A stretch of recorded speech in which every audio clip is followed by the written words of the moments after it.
fell asleep on the couch, man. Yeah. Well. You alright? Yeah. Hey, man. I think Mangrum wants to see you. Weird. Okay. What do you want to talk about today? I'm leaning towards Inception. I'm feeling you too. You know, we could do like an entire show on that movie. Yeah, good 30 minutes straight. I think we're capable of that. Definitely. Welcome to the show, everyone. We got a special show, I guess you could say. We're special. In that usually special. What we do is we discuss movies and games and TV shows. But today we've decided to dedicate this entire show to one movie, Christopher Nolan's newest epic, Scooby-Doo and the Mystery of the Rotten Chicken. Yes. And as Or is Scooby-Doo, known overseas, Inception. And we decided we're going to spend the whole 30 minutes talking about the show, and we will leave spoilers for the last 10 minutes. So for the first 20 minutes, we'll talk about the cinematography and the way it's shot and our general opinions of the show and the acting. And then we'll actually get into the plot and what we believe the ending was about and what we thought this meant and what that meant in the last 10 minutes of the show. And we'll put a spoiler cam up just in case you don't remember. So, Or if you come in halfway through.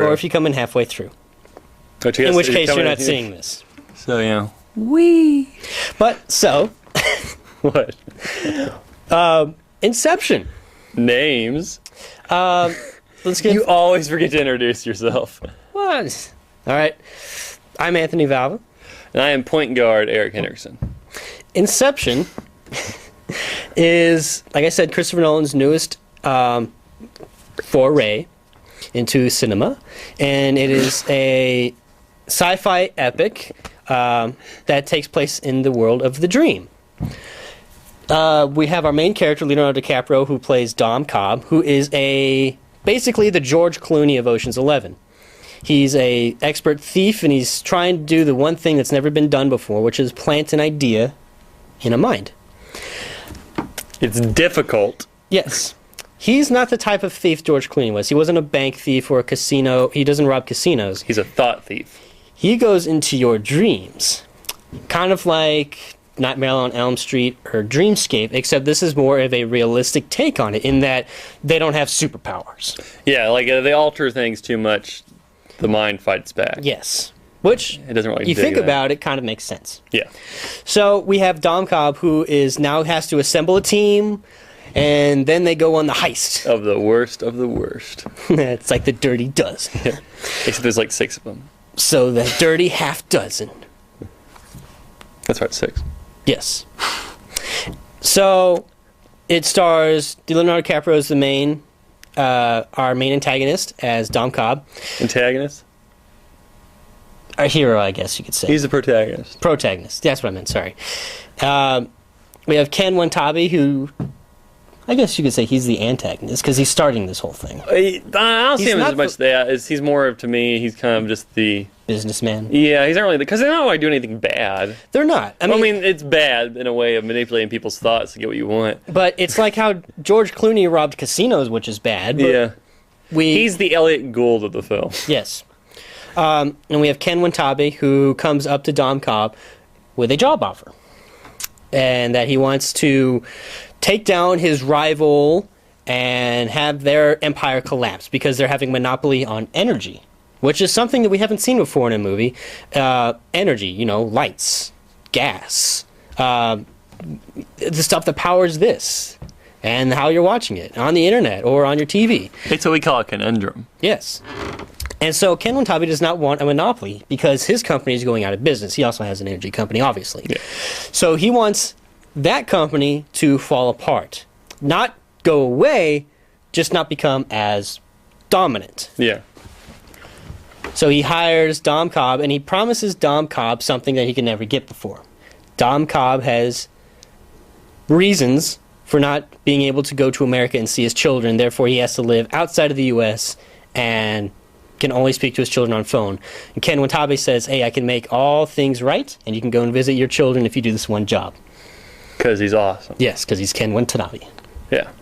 And, of course, he hires Justin Gordon-Levitt as the smart man.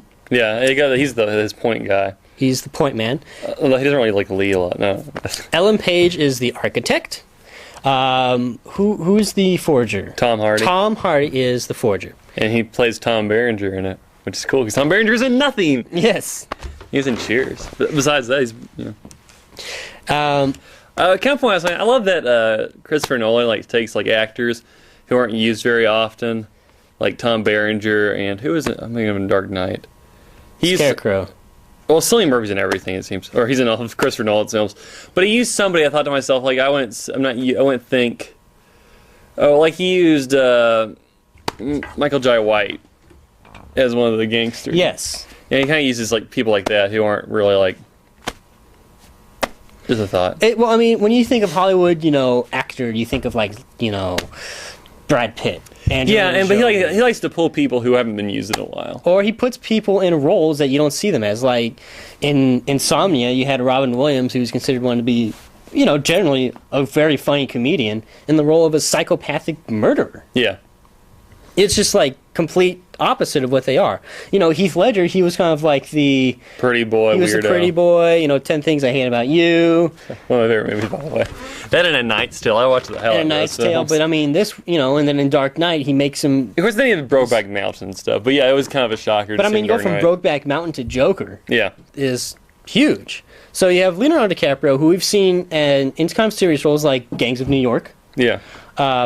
He's playing his another serious role in this one. Ellen Page, who he's kind of moved towards more serious. After Titanic and The Beach. Yes. He's I want nothing to do with my pretty boy image. Yes. Mangle me up. And turns out he's a great actor. Yeah, he's a pretty good actor. And you have Ellen Page, who just, everyone thinks of Juno because that was usually the first thing that they saw Ellen Page. I think of X3. Or X-Men 3. Or Hard Candy, I guess would be better. Yeah, that was kind of a weird movie. Yeah. Anyway, so Ellen Page, Tom Hardy. Hardy. You said Harding. Hardy. Tom Hardy. Hardy. Yeah. I'm just going with this whole Bugs Bunny thing right now. Okay. He was in Star Trek Nemesis. He was the bad guy. Shizon, I think was his name of that. He was in... And Bronson. Yes. Where he was a prisoner. And I thought, he's pretty cool. He was pretty good. He was one of my favorite parts in there. Yes. And then we have Michael Caine briefly. More of a cameo. More of I've been in every Christopher Nolan movie. I don't even care. He's in 2 scenes. Yeah, in less than 10 minutes the whole film. But he's important. Yeah, he's important to the plot. Yes. Which we will get to later. And then Cillian Murphy's the Mark. And Pete Postlethwaite's his father, who you don't see very often. He's in Clash of the Titans recently, which I thought was kind of weird. It's funny because the trailer for The Wall, the new Ben Affleck movie, has Pete Postlethwaite in it. Mm-hmm. But the trailer for that, he says more dialogue in that trailer than he does in the entire movie of Inception. Yeah, he has 2 lines maybe. He says... He says 4 words in the entire movie. Well, he mumbles and screams that one part. Yeah, but it's incoherent. Yeah, he has 4 words the whole movie. Who cares? It's Pete Postlethwaite. He's awesome. And JGL, of course, is awesome in it. And Justin Gordon-Levitt.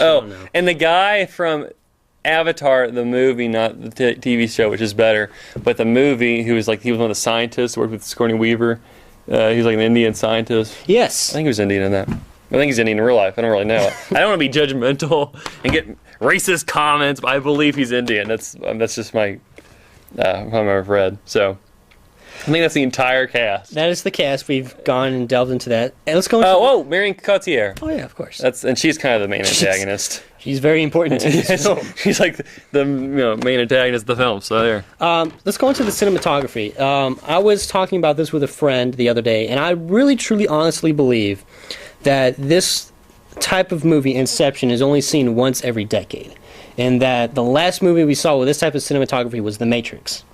And that whenever you see the movie and you're finished watching it, you're like, who thought of this and how did they do that? Type of, comments. Because of the stunts and the action scenes into this movie, really, what? How?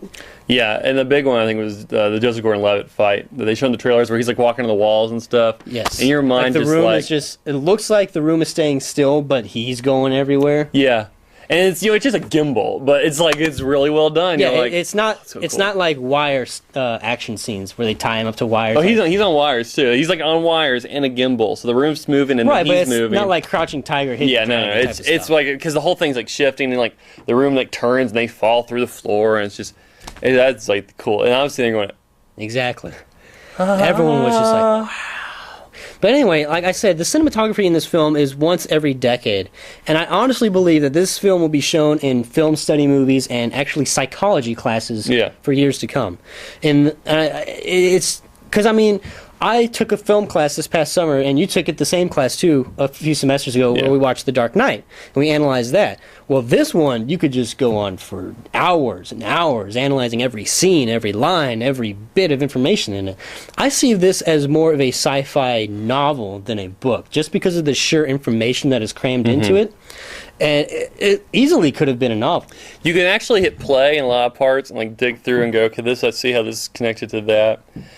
Like towards the end, the final shots of the film when they're in the final places, and you can go through and you can see each building, and you're like, oh, okay, I can see how this would be reflective, and then I can see why. And like the paint is torn here, and you could probably analyze that if you were like smarter than me, which is hard. But yeah, I mean, it's just such detail, like even like the snow-capped fortress place, and the way each world is very simple. And it's flat lines, and it's like the hotel itself is it's a simple hotel. There's not like this massive like Final Fantasy-esque architecture. Like most people like just wear plain suits, and it's just the colors are really well contrasted. It looks like an actual hotel that a businessman would stay at. Yeah, but it's even less like stuff. There's not even like paintings on the wall, like in the hallways, which I always see when hotels I stay in a lot of. It's always like some flowery old lady painting. That's my artist I know calls them, and.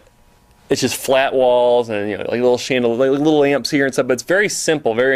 It's not too complex, something too obtuse. Genius. It is really genius because, like you said, it's simple yet deep. Yeah.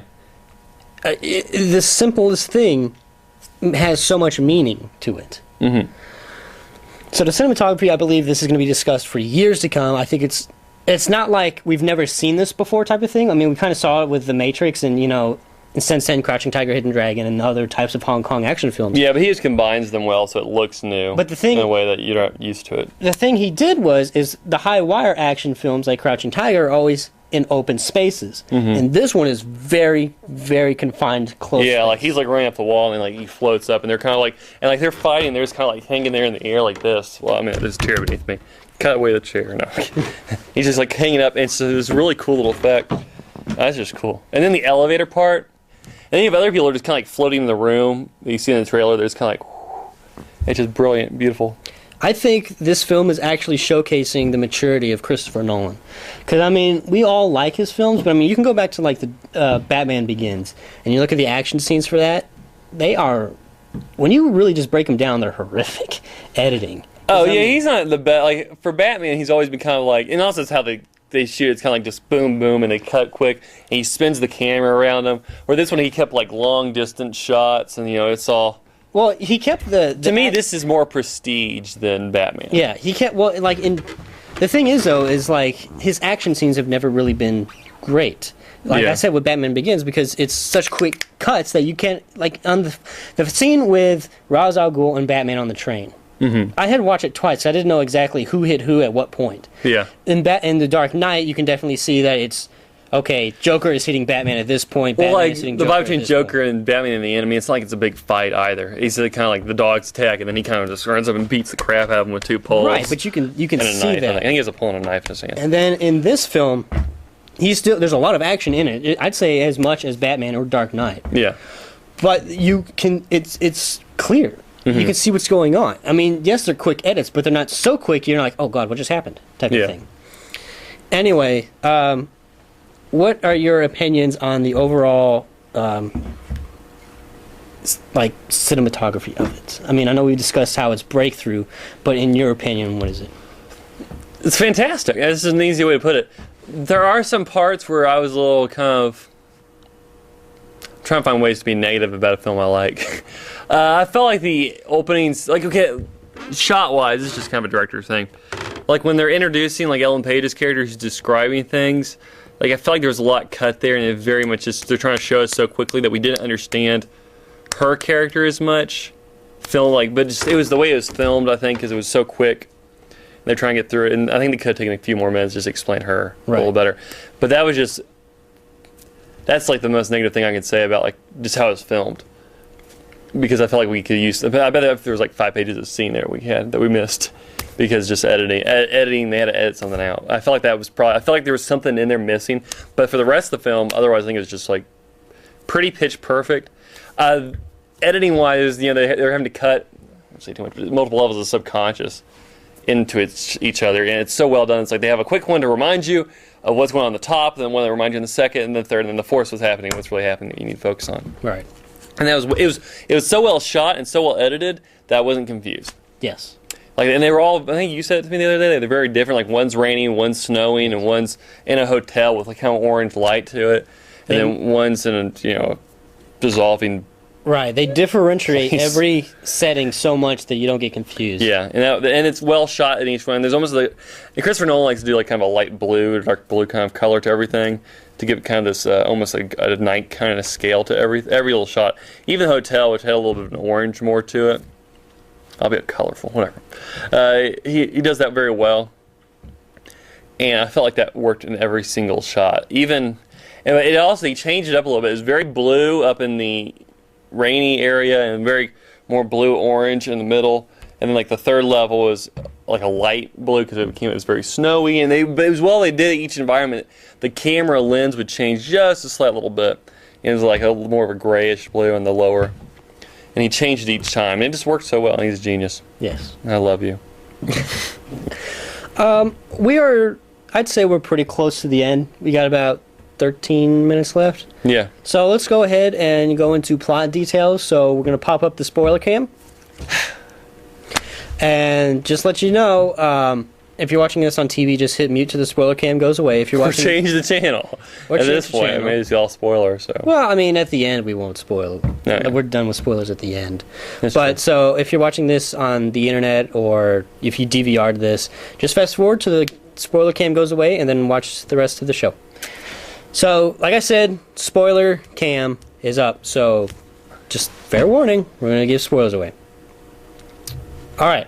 I liked the end where Michael Caine murdered Leonardo DiCaprio. Let's talk about the ending. Okay.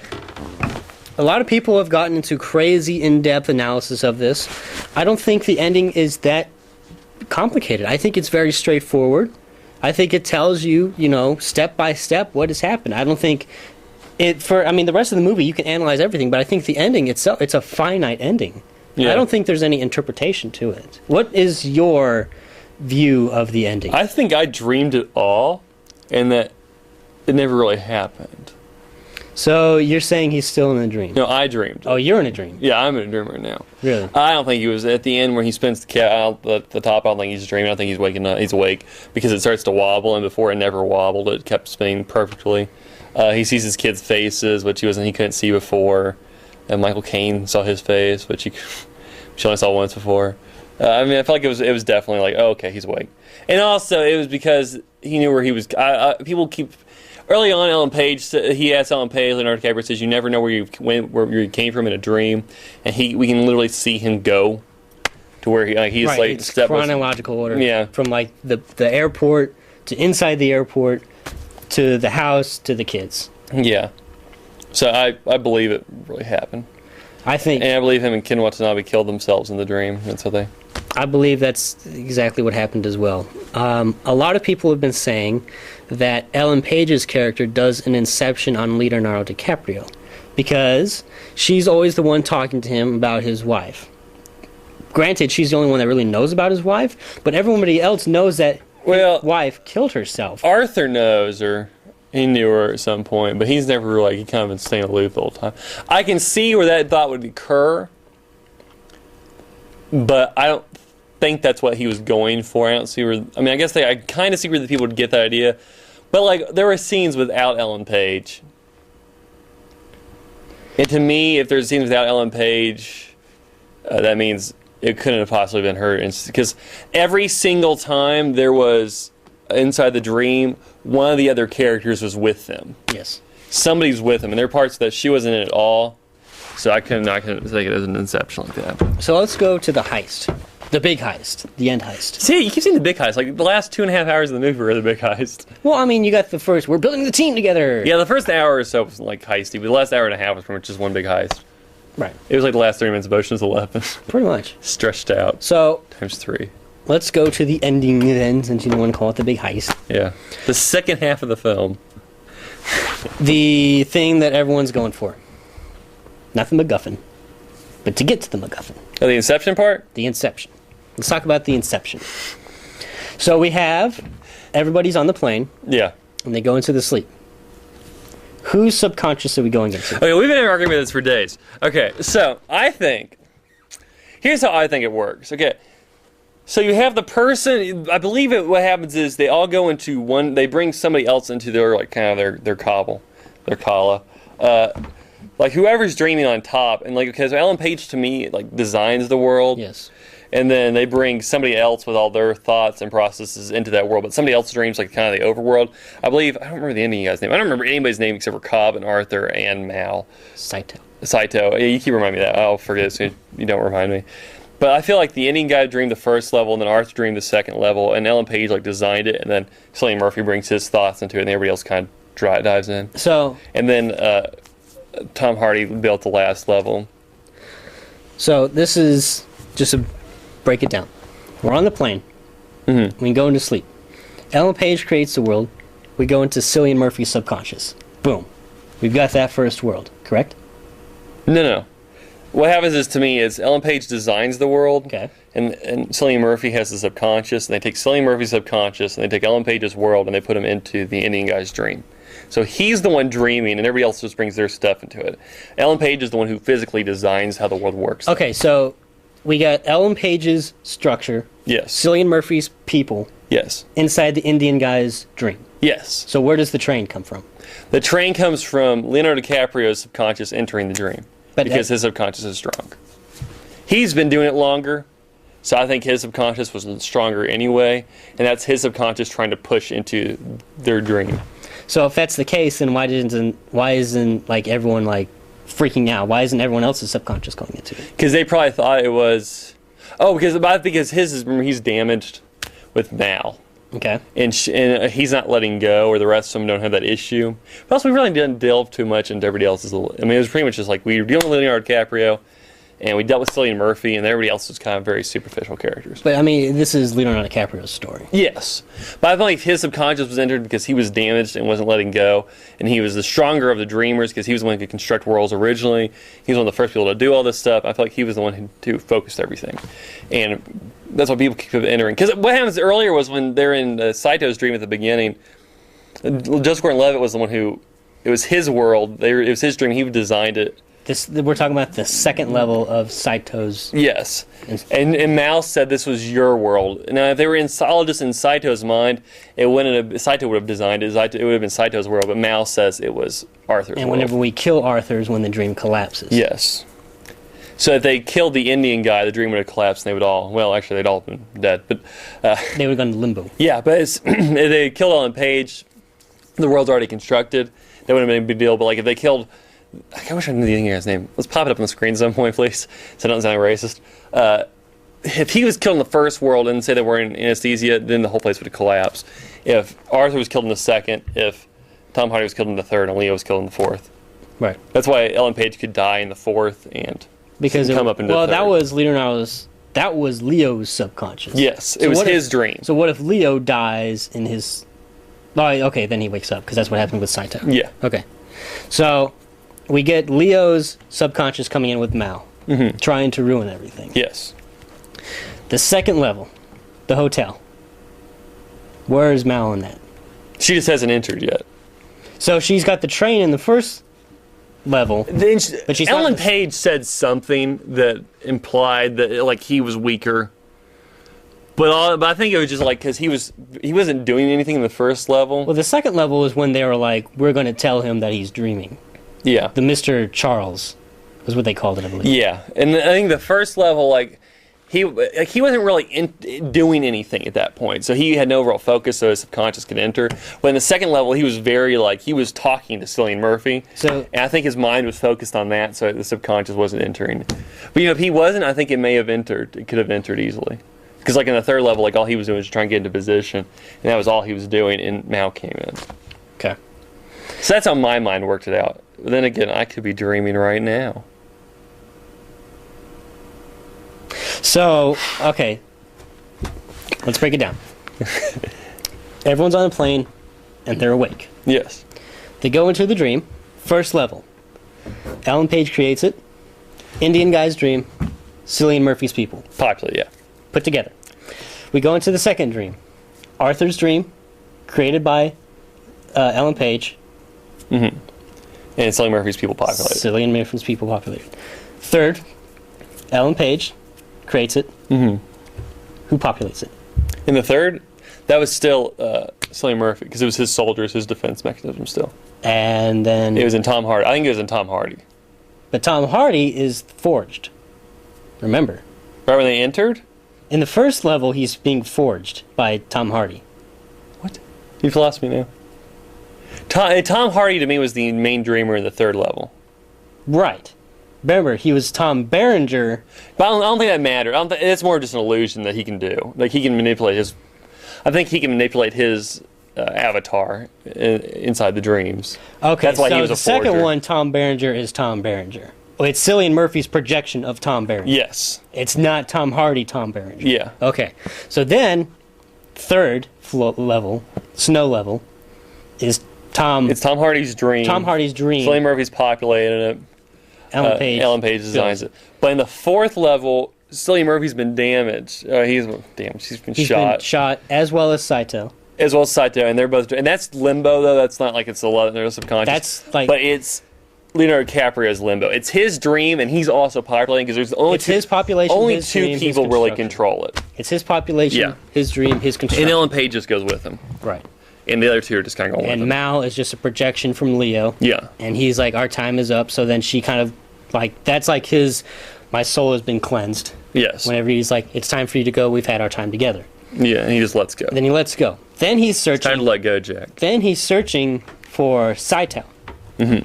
Saito has aged like 50 years. Yeah, because then he kind of goes into his limbo, Saito's subconscious. After his dissolves, and he lets go of that, then he wakes up. I think it's all Saito's. So, isn't Leonardo DiCaprio stays in limbo because he has to find Saito? Yes. So, is Saito in Leonardo DiCaprio's limbo? No, I think he's in his own limbo. I think Cillian Murphy is dragged by Mal into Leo's limbo. Right, and then Ellen Page... And then Saito and Ellen Page goes with Leo into his. And then she gets It's like Cillian on Murphy Leo. out, and they're on the third level. Yes, and then So now- she pulls him up to the third. So they're on the third level. Everyone's on the third level or above, except Saito, Leo, and Mao. Yeah, and then They're Leo in the lets limbo. go of Mal. So Mao is gone. And then he goes into Saito's subconscious and pulls him out of there. Now, how does he do that? Well, they're all still connected. Okay. And after he dissolves his, and he's still on that lower level, the only other low person in the lower level would be Saito. So he can probably hop over there easier. Not easy, because he woke up and he couldn't remember who he was, and he's kind of like groggy. I think that was the only place left for him to go. So, okay. Oh, okay. I get you now. Because he winds up on the beach. Yeah. The beach of Saito's subconscious. Yes. Because he just basically dissolved, his all just kind of wiped away and blew apart, and Yeah, because his world collapsed. he let it go. His world Yeah. collapsed, and then he fell into Saito's subconscious because he was the only one that was still connected at the time. So he goes into Saito's subconscious, and he's been there for like 50 years. Yeah, he's really old. We don't know how long Leo's been in there. Probably not as long, but he did look a little older. He looked like he was... He had more gray in his If you hair. remember, he was like stuffing the food like he hadn't eaten in a long Yeah. time. So he just kind of winds up on the beach. He sees his kids. So Leo's subconscious is still projecting his kids in Saito's limbo. Yeah. So most of his subconscious, like the negative parts of his subconscious, I So think are Mao's destroyed. Mao's been destroyed. But his kids are still part of him. Yes, because the kids are like the positive aspect. Yeah. So then he goes into Saito's And pulls Saito subconscious. out. He kills Saito, which breaks the dream. Yeah. And then he kills himself. And at that point, the drugs have worn off, so they can kill themselves Exactly. and resurrect. Because if you remember, they're like, this drug will knock you out for 10 hours. 10-hour flight. They wake up and it's like, we'll be landing in 20 minutes. Yeah. So it's been the 10 hours, the drug is worn off. They both wake up. Saito's like, whoa. Makes the call. Because if you remember, Leo forgets why he needs Saito. Yeah. But Saito remembers why Leo needs him. Yeah.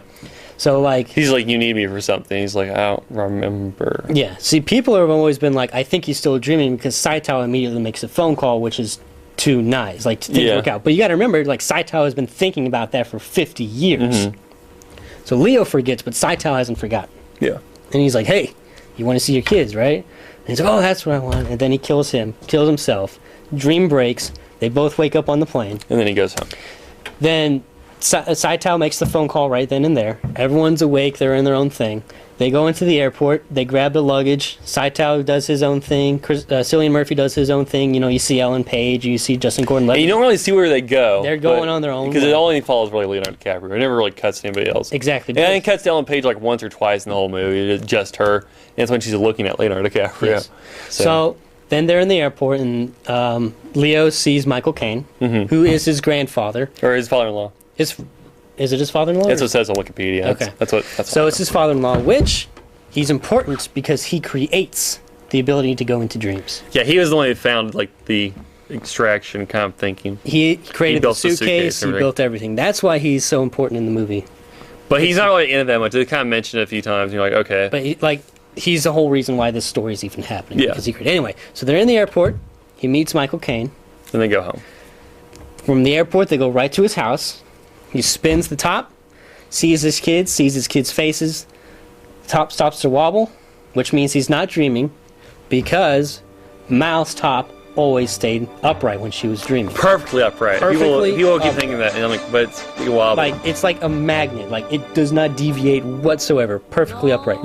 When Leo spins it, it stays upright, but then it starts to wobble. Yeah. So we have him seeing his kids' faces, which he could never do because he forgot. Yeah. The top starts to wobble, and we have a direct line from airport to kids.